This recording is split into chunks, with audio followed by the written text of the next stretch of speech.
In today's show, free agency rolls on in the NBA. We're going to talk about Spencer Dinwiddie, Kemba Walker, and all of the other moves. Michael Bolton!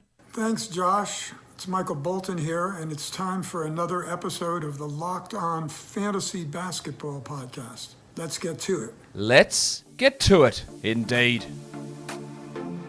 You are Locked On Fantasy Basketball, your daily fantasy basketball podcast, part of the Locked On Podcast Network.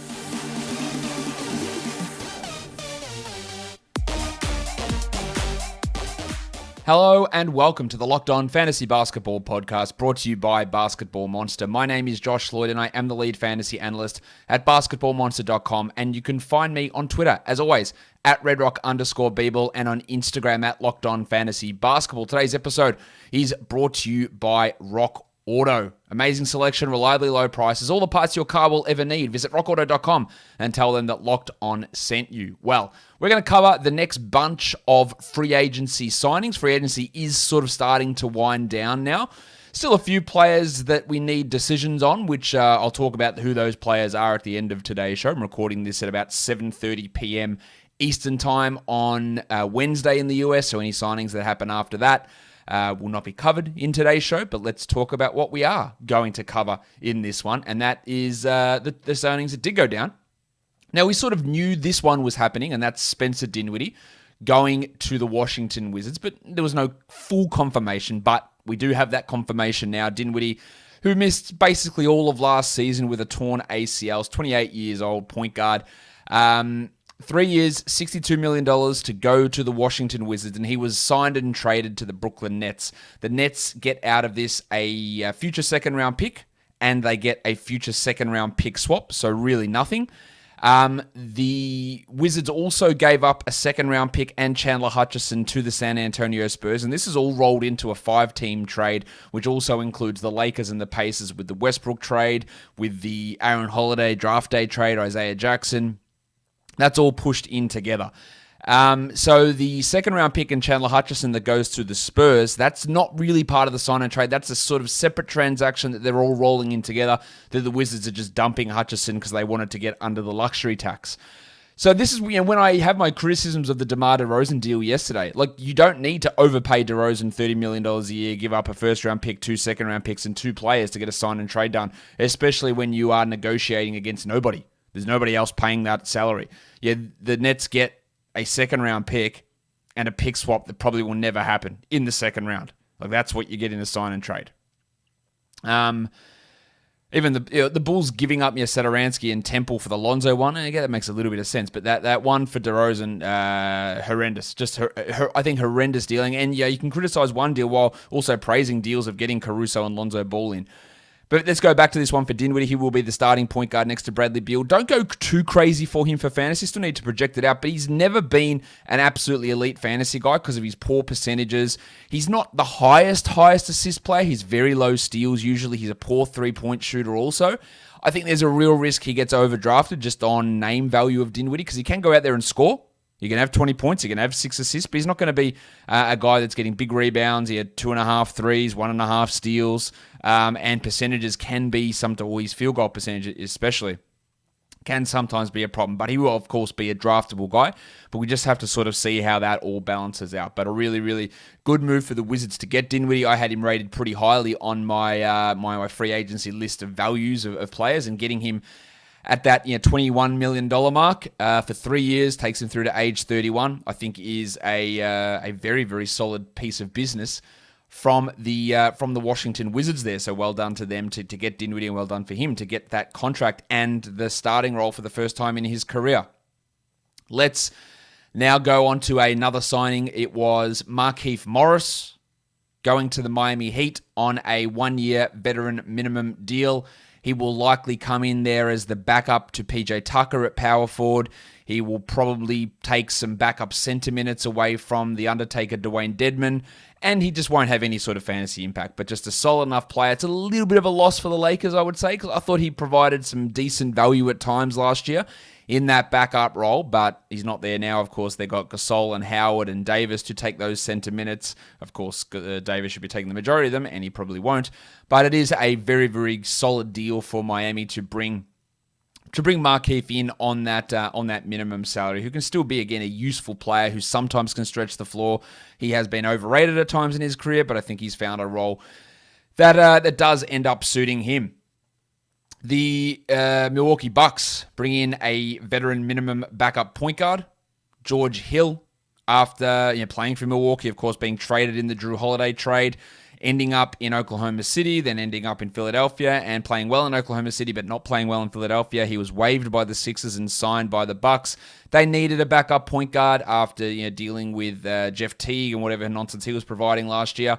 Hill, of course, has no fantasy value unless we get a Drew Holiday injury, and even then it's really marginal what he can provide. But as a solid backup point guard who can shoot the three ball at a really, really high rate, usually, I think that's a really good signing to bring him in, and it just helps bolster a team that did lose a little bit by losing, say, BRYN Forbes and losing PJ Tucker. So a good move there to bring George Hill in. Another George that we're going to talk about here is George Niang, who was let go by the Utah Jazz and signed by the Sixers, 2 years, $6.7 million. So a bit above minimum. He's 28 years of age. He can be okay, I guess, in a backup role. I wouldn't say that it's a home run signing or anything like that, and he might not even be any sort of large part of the rotation, but you think there's a chance for him to carve out backup power forward minutes. Of course, he's not going to be any sort of fantasy value in that role, but Niang just solid enough depth piece for those Philadelphia 76ers. This episode is brought to you by Rock Auto. With ever-increasing number of makes and models, it's now impossible for your local chain auto parts store to stock all of the parts that you need. Why would you endure often pointless or seemingly intimidating questioning and wait while the person behind the counter orders the parts on their computer, choosing the only brand their warehouse happens to carry? You have computers with access to rockauto.com at home and in your pocket. Save time and money when using Rock Auto. Why spend 30, 50, or even 100% more for the same parts from a chain store or car dealership? Rock Auto is a family business. They've been in business for over 20 years, serving do-it-yourselfers online. Rock Auto prices are reliably low for every customer, and they have everything you could need: brake parts, tail lamps, motor oil, and even new carpet. Go explore their easy-to-use website today and find the solution to your auto parts needs. Go to rockauto.com right now, see all the parts available for your car or truck, and write "Locked On" in their "How did you hear about us" box so that they know that we sent you. Amazing selection, reliably low prices, all the parts your car will ever need. rockauto.com. All right, on to the next deal, and that is in San Antonio with Australian big man JOCK LANDALE, or according to the announcer on the Olympics, LANDALE. No, JOCK LANDALE. Big man center playing in Europe. I think he's deserving of an NBA shot here. He gets that contract. He's played really well in the Olympics. The terms of the deal not announced. It's likely a minimum with a non-guarantee on the second year would be my guess, or a team option or something like that, but we haven't heard that exactly. But he comes in. He'll be... remember they were having Gorgie Jeng as the backup center last season. Yeah, he has an opportunity, I guess, to battle for some of those backup center minutes. There's Zach Collins, but he's not going to be healthy to begin this year. They'll play Thad Young quite a bit at center. There's Drew Eubanks there, so there's no guarantee that he even has a role, LANDALE. But it's just good, I guess, from an Aussie perspective that he gets an opportunity. I think he is deserving of that NBA opportunity. The Word. Hassan Whiteside signs with the Utah Jazz to be the backup center to Rudy Gobert. No, you do not draft him in fantasy. Someone actually asked me yesterday whether you draft Andre Drummond in fantasy. No, you don't. You don't go anywhere near him in fantasy. You don't draft Hassan Whiteside in fantasy. He was obviously fairly shithouse last season in Sacramento. He has absolutely zero chance of stealing the starting job from Rudy Gobert, but he will be that backup center who will play 15 to 18 minutes a night, probably closer to 15 minutes a night. If you need a stream for blocks or field goal percentage or rebounds, more probably rebounds and blocks at this point in his career, your Whiteside is useful there. If he has to start and the minutes have to be expanded, you know he can put up fantasy numbers, but that's literally all that we need to know about him. Hopefully he pulls his head in and is not a complete dickhead / distraction as he has been at times in his career, but just settling in as a minimum contract backup center. People think I hate Hassan Whiteside. That's 100% not true. I think he's overrated. I think he's done a lot of stupid things in his career. But as a 1 year minimum salary backup center, totally fine. And my issue was not with him getting a minimum salary last year with Sacramento. It was that I was fearful that they would play him too much. Yeah, here in this role where he's absolutely locked in as a backup, not a problem whatsoever with Hassan Whiteside getting that deal. Let's go back to San Antonio, where BRYN Forbes has come in. I assume it's for a veteran minimum contract, 1 year for Forbesy. He was on a 1 year minimum in Milwaukee last season. He can shoot. He does basically literally nothing else. Can't really pass, can't really create his own shot, can't really defend. He's a good shooter, a good spot-up catch and shoot guy, but that's really what BRYN Forbes provides. But there's a lot of guards there. Maxim, Derek White, and DeJounte Murray as starters. Lonnie Walker, Devin Vassell coming off the bench. They've obviously lost Patty Mills, so they don't really have a backup point guard at this point. They're going to have to be staggering, I'm guessing, Murray and White to get that backup point guard minutes. There's Josh Primo, who they drafted in the lottery, unbelievably. He will barely play this season. But you've got Walker, Forbes, and Vassell, who have to get some minutes, and none of them are point guards. So again, just have to split those White and Murray minutes, which I think actually helps both Murray and White, their fantasy value. They're going to get more shots and more ball handling with DeMar gone and with Patty Mills gone. So I think it helps their value quite a bit. And Forbes has zero fantasy value. Maybe he's a 3-point streamer, but I can't really see him being too much more than that. John Collins with a massive, massive deal. Power forward, 24 years of age, in case you are unaware of who the Baptist is. 5 years, $125 million contract with a player option, which is great business for Collins to get that player option. Don't really think the Hawks had to do that, but they did it. It's a lot of money, $25 million a year. He was a key part in what they did. We saw his usage and role decrease during the season, which was to be expected.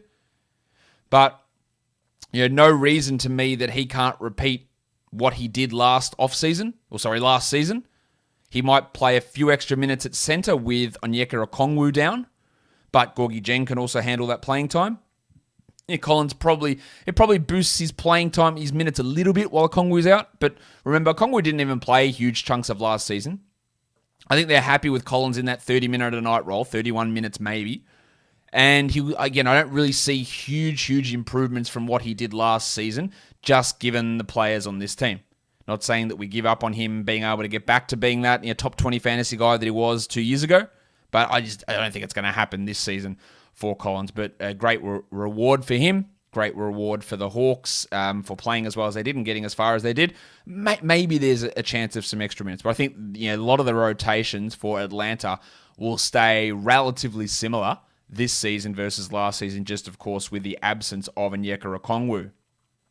BetOnline is the fastest and easiest way to bet on all of your sports action. Baseball season's in full swing, and you can track all of that action at BetOnline, including NBA Summer League games, which you'll be able to bet on over there too. Get all the latest news, odds, and info for all of your sporting needs, including Major League Baseball and UFC MMA action and PGA Golf too. Check out before the next pitch, head over to BetOnline on your laptop or mobile device and check out all of the great sporting news, sign-up bonuses, and contest information. Don't sit on the sidelines anymore. This is your chance to get into the game as teams prep for their runs to the playoffs. Head to the website, betonline.ag, or use your mobile device to sign up today using our promo code LOCKEDON and receive your 50% welcome bonus on your first deposit. BetOnline are your online sportsbook experts. Okay, next one. Big one here. News that Kemba Walker is agreeing to a buyout with the Oklahoma City Thunder. I think he had $60 million left on his deal for 2 more years. We don't have any details of this deal at this point, how much he's giving back or how much he's going to be signing with the Knicks or for how long. But I think it was important to include this here. Now, the Knicks, I think, only have $10 million in cap space, so he can't be getting any more than that for this year. Maybe he gets like a player option 1+1 at $8-9 million for this year, and then if it works out, he declines it and re-signs to a larger deal, although they won't have bird rights, so that'll make it harder for him there. But I guess he's got that buyout money, so he's just happy to be going to New York into a team that's going to be in that playoff mix pretty clearly. Now, I didn't like what New York did with the Noel contract, the Rose contract, the Evan Fournier contract. I didn't hate them. I didn't particularly like them, especially the Noel one. It didn't make a ton of sense, but it does turn out that all those 3-year deals that they signed, all Alec Burks' contract, they all have non-guarantees or team options on that 3rd year, which I think is pretty good work there from the Knicks to do that. But getting Kemba Walker in is a massive win. I thought they were a little bit of an overrated 4 seed last year, and I thought it would be tough for them to get that number back this year. Bringing Kemba in and Evan Fournier as an upgrade from Alfred Payton and Reggie Bullock is huge. Now, of course, this is terrible news for Isaiah Quickly's fantasy value, who now has Kemba, Fournier, Burks, and Rose in that backcourt. Like, legitimately a chance that Quickly doesn't even play 20 minutes a night. If they're only going to play 4 guards a night, he might not play every night. So if you're hoping for a big Quickly season, I think that's cooked. Kemba and Fournier will be your starters. Kemba's value will be pretty fine. I think this hurts Julius Randle because Randle was doing so much last year.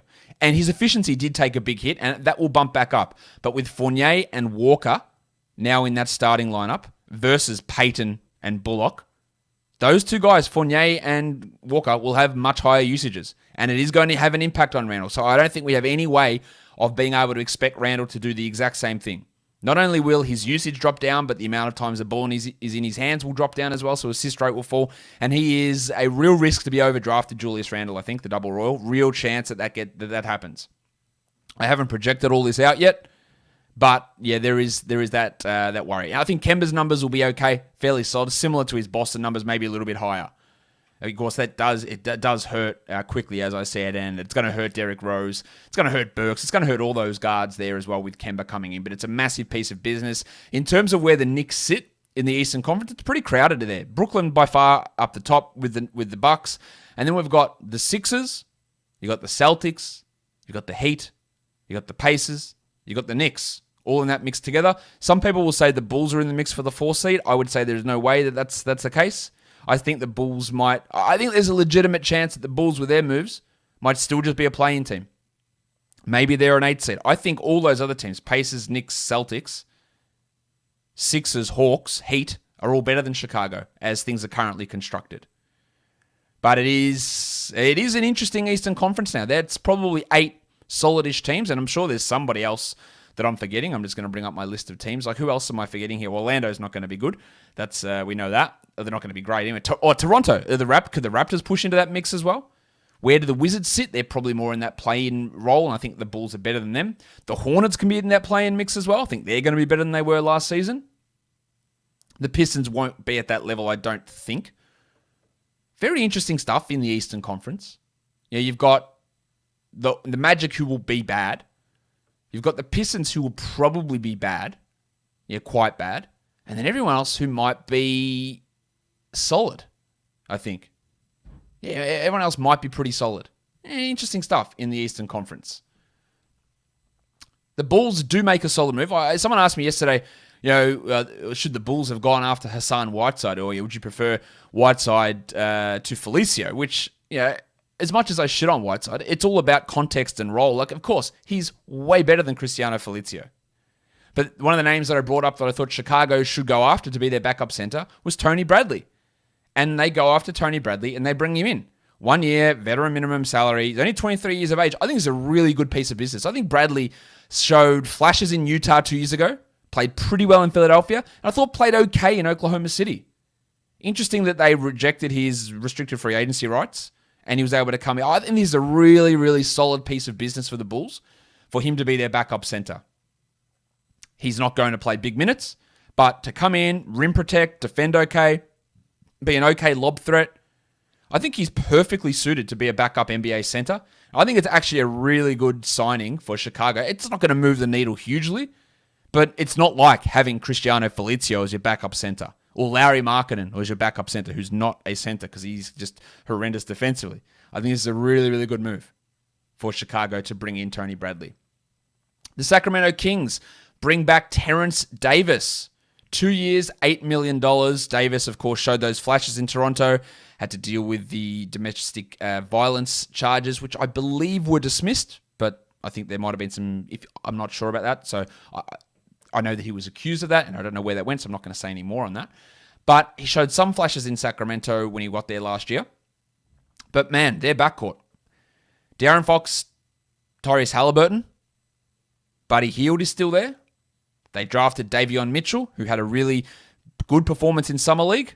against absolutely nobody, but the fact that he looked comfortable taking that three was encouraging. Unfortunately, he shot 50% from the free throw line, which is always looks like it's going to be a problem. And I'm not reading into that too much. I'm not really sure where his role is with Hield, Halliburton, Fox, and Terence Davis coming back.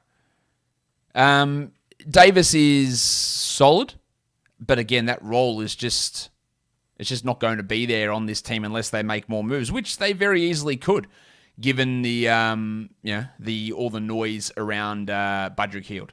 But 2 years, $8 million, absolutely worth a look there for the Kings to bring him back and see what he can produce after only having him at the trade deadline. Remember this bloke, Eric Paschall, the triangle, who put up some decent numbers in a strange role as a rookie. And it was one of those guys that I said, there is a massive chance that this rookie season from Eric Paschall is his best year ever. Draymond wasn't trying in and out of the lineup. No Clay, no Steph. He was playing way too much. He had the ball in his hands too much. His usage was too high. He's not that good.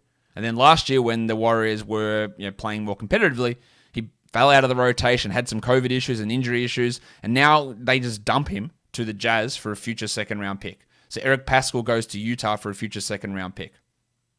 It's why when we evaluate performances on tanking teams, that context is super important. When we look at what Paschall did in that year and go, it's absolutely not realistic for this bloke to maintain that level of usage with the ball in his hands and play that many minutes when he's a subpar defender and can't shoot threes. And we saw it bear out last year, and now in his third year, he's just been dumped. He's 24 years of age. Where does he fit on this team now? Obviously, Royce O'Neal will likely be their starter at power forward. Ingles is coming off the bench. Paschall will be in that role, but they also signed Rudy Gay. And I thought Rudy Gay would play a lot of center for them, but they also signed Whiteside, of course. So I'm not even sure, and actually I'm pretty sure that Paschall won't really be a huge every night regular rotation player.